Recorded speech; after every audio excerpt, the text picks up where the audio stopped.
très heureuse de vous retrouver sur Cherifla TV. Mesdames et messieurs, bonsoir et bienvenue aux informations. L'Association des revendeurs de carburant de Bamako a initié une conférence de presse le samedi dernier pour informer l'opinion nationale et internationale sur la situation qui prévaut. Il s'agit du déguerpissement qui touche leurs militants, Amadou Kamara et Ibrahim Koulibaly. Cette conférence de presse de l'Association des revendeurs de carburant avait pour but d'informer l'opinion publique nationale et internationale sur les mauvais traitements que subissent les revendeurs des points de vente de carburant. Nous sommes les opérateurs. On est contre d'abord les violences. Parce que s'il y a la destruction, c'est nous-mêmes d'abord. Donc on ne chasse pas des violences. Mais là où on est arrivé aujourd'hui, seule question qu'on va poser, nous voulons rencontrer le président de la République. Celui seul qui peut nous donner une satisfaction pour dire sur les situations qui arrivent avec les maires, une simple petite lettre des maires, ça va mettre 3900 jeunes en chômage. Ça ne sera pas aller à l'avant, ça c'est là le recul. C'est pour cela que nous avons choisi le président seul est notre interlocuteur. Selon les conférenciers du jour, leur objectif est de rencontrer le président de la République, son Excellence M. El Hadji Ibrahim Boubacar Keïta, afin qu'il puisse tirer cette affaire au clair. À noter qu'en prélude de cette conférence de presse, l'ensemble des revendeurs de carburant avaient souhaité la sauvegarde de leur métier au plus grand bonheur des Maliens. L'actualité hors de nos frontières nous amène aujourd'hui en Afrique du Sud où le ministre des Finances a été interpellé par la police anticorruption. Au Tchad où des militaires ont été arrêtés pour ne pas avoir voté Idriss Déby. Et enfin en Swaziland où se tient le 36e sommet de la communauté de développement d'Afrique australe. Brève signé Ousmane Sogori. En Afrique du Sud, le ministre des Finances a été convoqué le jeudi dernier par la police anticorruption. Soupçonné d'avoir formé une cellule secrète pour cibler des personnalités, Pravin Gordhan a pour le moment refusé de se présenter à la police. Mais l'affaire fait un grand bruit. L'annonce de sa convocation a fait plonger le cours de la devise nationale et provoqué un tollé dans le pays. Selon la presse dominicale, le parquet sud-africain pourrait formellement inculper Pravin Gordhan de corruption, fraude et espionnage illégal dans les prochains jours. L'autorité des poursuites judiciaires aurait déjà reçu 30 témoins à charge dans cette affaire. Au Tchad, pour n'avoir pas voté Idriss Déby à la présidentielle du 9 avril, 49 militaires ont été déportés à Our, dans le Tibesti, dans des conditions extrêmement difficiles. Des témoignages recueillis font état de mauvais traitements. Le procureur de la République a mené son enquête, notamment sur le cas des 5 militaires donnés pour morts. Mais ces 5 ont été montrés à la télévision et le procureur assure qu'aucun militaire reçu dans son bureau n'a évoqué des sévices ou tortures. Le dossier a été classé sans suite. Retour sur ce 9 avril où les militaires arrêtés ont été conduits dans les locaux de la présidence. Au moins 2 d'entre eux ont pu s'échapper. Le 36e sommet de la communauté de développement d'Afrique australe a été ouvert ce mardi 30 août au Swaziland sur fond de polémiques. Les chefs d'État et de gouvernement des pays membres se réuniront pendant 2 jours et ce sera le roi du Swaziland qui prendra officiellement les rênes de l'organisation pour 1 an. C'est la première fois que ce pays occupe ce poste et le choix provoque de nombreuses critiques, étant donné qu'il est la dernière monarchie absolue du continent.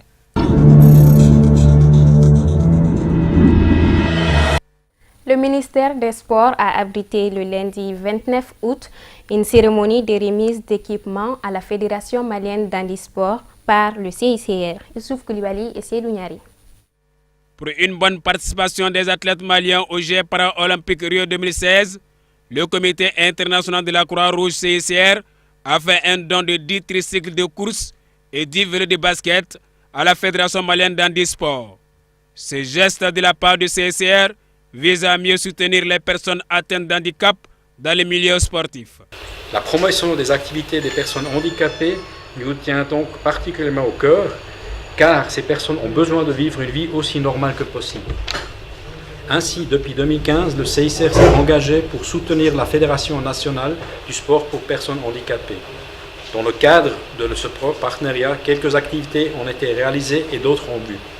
La donation de ces équipements roulants ce matin est une partie des investissements que le CICR va effectuer à l'endroit de notre fédération à la suite de la signature d'une lettre d'attente. Il y aura la réalisation d'un terrain multifonctionnel à l'ex-base aérienne au sein de l'AMPHP, d'un aire de judo dans le même local et la réalisation d'une salle de musculation. Le CICR est reconnu traditionnellement pour son engagement auprès des victimes de guerre, comme l'a souligné son représentant. Dans le cadre de sa collaboration avec les plus hautes autorités du Mali, le CICR s'est engagé à aider nos sportifs handicapés. Par ce geste, le CICR démontre que le handicap physique ne doit pas constituer un handicap social. Toujours dans le même département, une conférence de presse a été organisée par la commission d'organisation de la Coupe d'Afrique des Nations d'handball que notre pays abritera du 2 au 20 septembre prochain. Youssouf Koulibaly. L'organisation de ces deux compétitions par le Mali est à la fois un défi et un honneur. Honneur pour le Mali, Monsieur le Président de la Fédération malienne de handball avec son équipe, a voulu engager le Mali. Et nous avons accepté, c'est un honneur. Honneur pour dire à l'opinion internationale que le Mali, après la crise sécuritaire que nous avons vécue, que notre pays est fréquentable, que notre pays n'est plus une destination rouge, que nous avons aussi des amis de par le monde qui sont prêts à nous soutenir, qui sont prêts à tout faire pour que le Mali puisse sortir de l'ornière. Donc c'est un honneur, c'est un témoignage d'amitié et de solidarité de la part des autres pays qui ont accepté de nous confier l'organisation de ces deux compétitions. Ce tournoi des jeunes comprend 8 pays, répartis en 2 poules de 4. Les Aiglons du Mali sont logés dans le groupe A, accompagnés de l'Algérie, du Maroc, de la Guinée et de l'Égypte. La cérémonie d'ouverture est prévue pour le 2 septembre au Palais des Sports d'Amdalaï à partir de 18h30 sous la présidence du Premier ministre Modibo Keïta. Comme chaque mardi dans le carnet santé d'aujourd'hui, il sera question d'insuffisance rénale qui fait des ravages dans notre pays avec un taux de mortalité plus élevé. Tata Touré nous en dit plus sur les causes et les conséquences ainsi que la manifestation de la maladie. Insuffisance rénale aiguë regroupe toutes les situations où les reins sont incapables d'assurer leurs fonctions, qu'il s'agisse d'une cause partiellement indépendante du rein ou d'une cause directement rénale.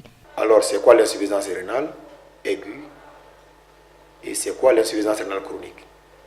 Alors, l'insuffisance rénale aiguë, c'est une réduction brutale du débit de filtration glomérulaire qui va entraîner une accumulation des déchets résultant du métabolisme azoté dans le sang, en grosso modo. Et cette réduction brutale s'est faite de quelques heures à quelques jours ou quelques semaines. Par contre, l'insuffisance rénale chronique, ça c'est une réduction lente et progressive du débit de filtration glomérulaire qui va s'étendre de plusieurs mois à plusieurs années. Les risques sont nombreux. Désordres métaboliques mettant en jeu ses pronostics vitaux, notamment l'hyperkaliémie. Évolution vers l'insuffisance rénale chronique. Et reconnaître le plus rapidement possible un obstacle sur les voies excrétrices. Et reconnaître et traiter la cause d'une insuffisance rénale fonctionnelle pour éviter le passage potentiel à l'insuffisance organique. Savoir transférer un service spécialisé au moindre doute. Les aides sont là. L'État prend les kits là en charge.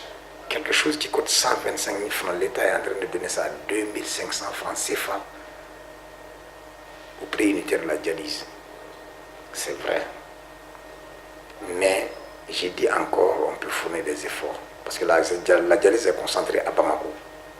Les régions n'en ont pas. Un patient qui réside à Kaï, à Mopti, à Sikasso, à Kidal, à Tombouctou, à Gao, il est obligé d'abandonner tout pour résister à Bamako. Parce que ça n'existe pas ailleurs. Ça fait mal. On pense à cela. Et certes, il y a des promesses. On améliore la chose. Aujourd'hui, il y a beaucoup de médecins, Dieu merci. Donc on peut les déployer dans les régions. Il faut qu'on pense aux enfants aussi. Il y a des enfants qui naissent avec une insuffisance rénale. Il y a certains qui ont une insuffisance rénale aiguë, dont le traitement médical ne résout pas de problème. Il faut faire la dialyse. Et quel type de dialyse? Il faut prévoir la dialyse pédiatrique. Et pourtant, il y a des médecins spécialistes en néphrologie pédiatrique. Il faut les mettre à la disposition des enfants. Donc j'ai dit, la prise en charge de l'insuffisance rénale, des efforts ont été fournis, de gros efforts, par l'État, par des partenaires, qui sont tous à remercier. Mais j'ai dit, il reste encore à faire. Parmi les causes, on peut citer la déshydratation, infection sévère, intoxication médicamenteuse, complications iatrogènes de certaines drogues, insuffisance cardiaque ou hépatique sévère. Après cette définition des deux types d'insuffisance rénale aiguë chronique, on va vous énoncer les causes. Alors, l'insuffisance rénale aiguë ou chronique ont plusieurs causes.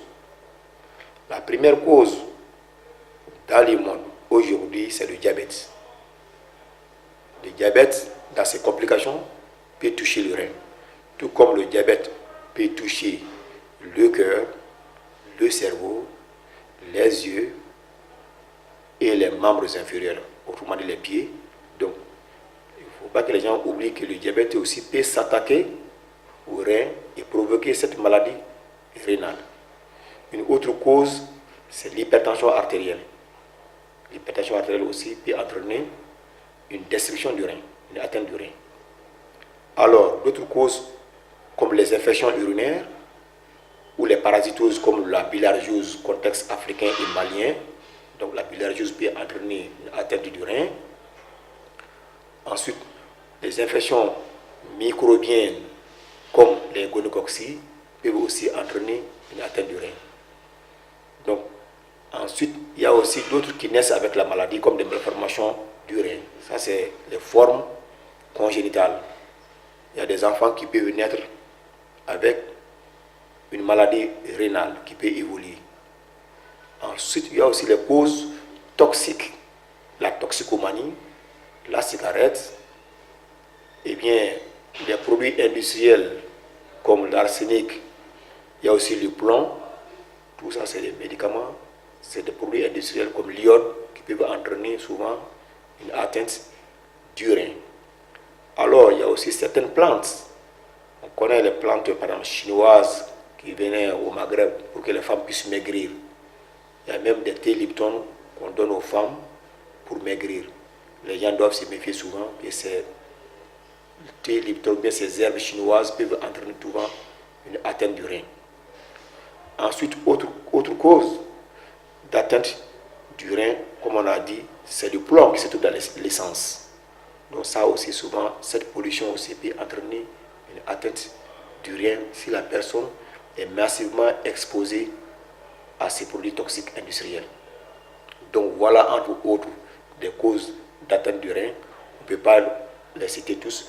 Ces causes sont nombreuses. C'est avec cette page santé que nous bouclons ce journal. Merci de l'avoir suivi. Le programme continue sur Cherifla TV. Bonsoir.